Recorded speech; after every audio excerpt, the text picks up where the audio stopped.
Major K-pop artists like Blackpink, BTS, and Red Velvet may have started out their music careers over in South Korea, but these groups have become massively popular all over the world. What many people don't know is what these artists have to go through to become successful artists. Welcome to Riveted, where we'll break down shocking rules that K-pop artists must follow. Be prepared to pick your jaws up off the floor. We're also giving away a $100 Amazon gift card giveaway to one lucky viewer. Like the video and add the hidden word in the video in your comments in order to win. Number 20, no privacy.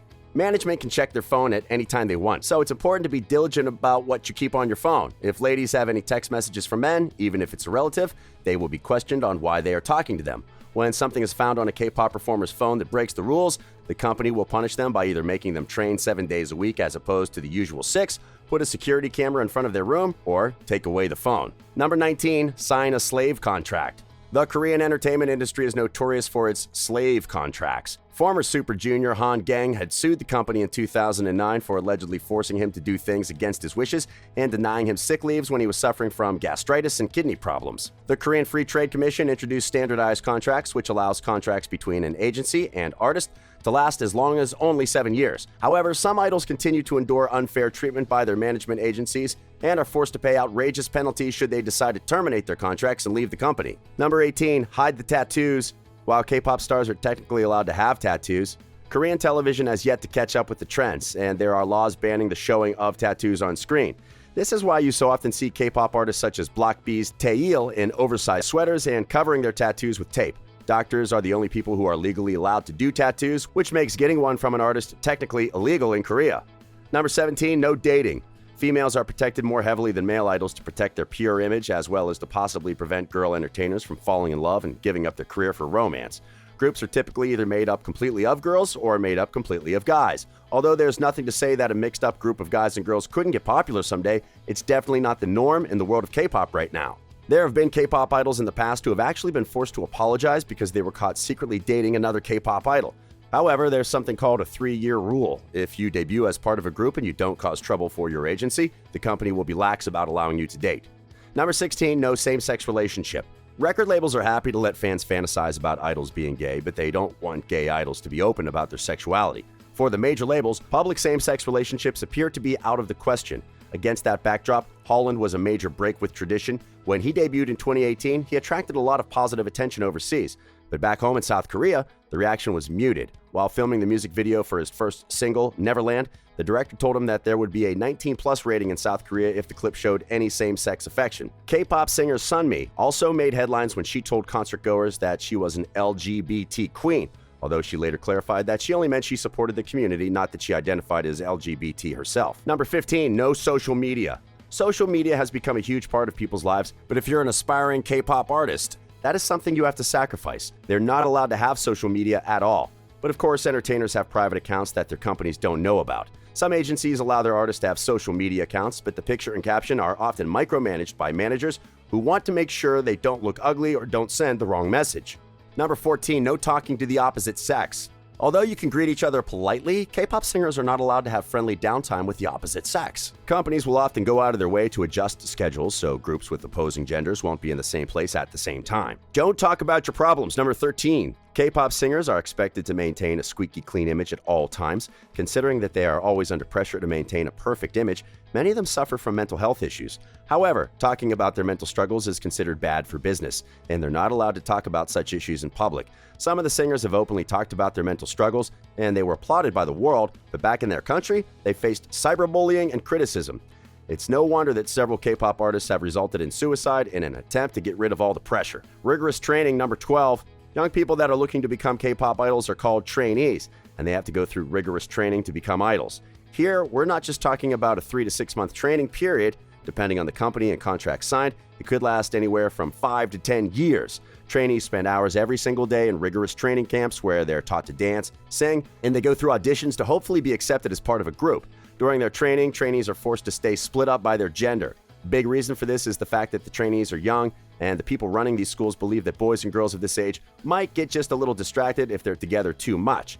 Many trainees spend up to 12 hours per day, sometimes 20, just training their dancing and singing, and because of this, they don't really have time for school or social life. A K-pop artist once said that they used to dance with 4 kilograms of sandbags on their feet for several days. Their teacher wanted them to get used to the sandbags, so without it, their dances would look lighter in the performance. Number 11, always stay in contact with the manager. It's advisable to stay in touch with the manager if one is an artist, but for K-pop artists, it's not an option. It doesn't matter what time it is, the manager will call to check up on the stars. If they don't answer the phone right away, they will scold the artists. Number 10, bow to your elders. In many countries, being a star means that you can indulge in the kind of gross and shady behavior that others would never get away with. But being a star from Korea means that you have to be respectful at all times. K-pop artists must greet their elders and bow at a 90-degree angle, and they must take the time to bow perfectly. Number 9, no junk. While we all know that eating right and staying active is important for everyone, K-pop companies have come under some scrutiny for the fact that they take this way too far. The company may weigh them. If they gain 1 or 2 pounds, the managers will hound them about their weight. There have even been instances of K-pop idols fainting on stage, which many fans believe might be a result of the fact that many idols are told to heavily restrict their food to keep a slim figure and to have to spend hours practicing their dance moves until they're flawless. Packed schedule. Besides practicing singing, dancing, recording songs, and producing albums, K-pop idols also have to think about marketing and promoting their work, which means more work for them in terms of public appearances. Some idol groups' schedules are packed to the brim with filming commercials, attending photo shoots, appearing on variety shows, and showing up at special events just to make a name in the industry. Give the company most of the earnings. Number 7. Although the K-pop industry is one that is worth a ton of money, there's sadly not a lot of it that goes to the idols themselves. Under most contracts, trainees and K-pop idols are required to pay back their management agencies for the cost of singing and dancing lessons, their wardrobes and living costs, among other things. As a result, K-pop idols may not make large profits. Part of the contract that many K-pop idols sign says that a huge chunk of the money they're making from their brand deals, merchandising sales, and selling their music and concert tickets will go straight to the company that they're working for. Former members of TVXQ sued their agency, claiming that their income was distributed unfairly even after working to their physical limits and operating on just less than 4 hours of sleep every night. Number 6, no going out. Most artists love to party, drink, and sometimes do drugs as a way of unwinding. For K-pop artists, this is a taboo. Companies want their idols to have a squeaky clean image, and this means that idols aren't allowed to smoke, drink, or go out to nightclubs and parties, even though there are many K-pop idols that are in their 20s, a time when many people are going out to parties and having fun in their off time. This is a big no-no for K-pop idols. In the K-pop world, it's more about business than it is entertainment. Scandals involving drinking or drugs not only make waves in the entertainment news section, but also the finance news section, because many of the biggest Korean music management companies are also publicly traded stocks on the Korean Stock Exchange. Sensational headlines can take a serious hit on the bottom line. After practice or performance, K-pop singers should basically just go home and sleep. Number 5, have the look.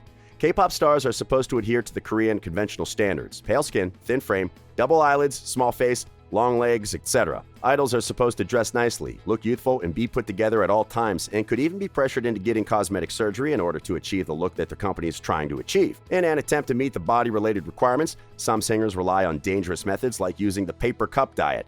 This unusual plan basically requires you to fill a small disposable cup with any food. Of course, it has to be healthy to maintain a very controlled food proportion and keep you in shape. So You from Sistar once confessed that she took the worst dieting plan to lose 8 kilograms within a month. She completely restricted her carb and salt intake and only ate 4 quail eggs with no yolk, low-fat milk, and salad without dressing every day. She even felt bad when she was offered to eat some watermelon because she feared that it would ruin her diet. Number 4, no touching your hairstyle. K-pop stars may embrace headline-making colorful hair and signature styles of stage-worthy clothing, but each look has to be approved and is usually selected by their management company.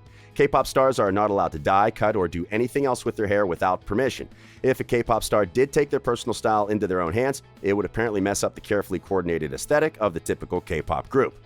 Number 3, no part-time jobs. Well, trainees and rising performers don't really have time for a second job, but even if they want to have another source of income, they're not allowed to because it's against the rules. While this depends on which company you're with, most companies don't want you to have a part-time job, even though you might not earn enough as a trainee or a recently debuted artist. However, some people in the industry are trying to fight this unfair situation.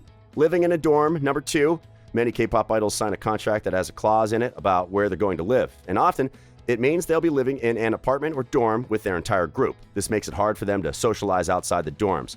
Well, they barely even have time to socialize among themselves. And number 1, no friends from other companies. In the K-pop world, there are quite a few different companies. Companies are similar to record labels, but they handle everything for their K-pop groups. From being the record label to the PR agency, companies handle every ounce of business for their groups. Because the K-pop industry is so competitive and every company wants their idol or group to become the biggest in the world, K-pop idols aren't allowed to befriend idols that are working under other companies. Crazy rules, right? Would you survive as a K-pop artist? Let us know in the comments section below. This has been Riveted. We publish amazing videos daily.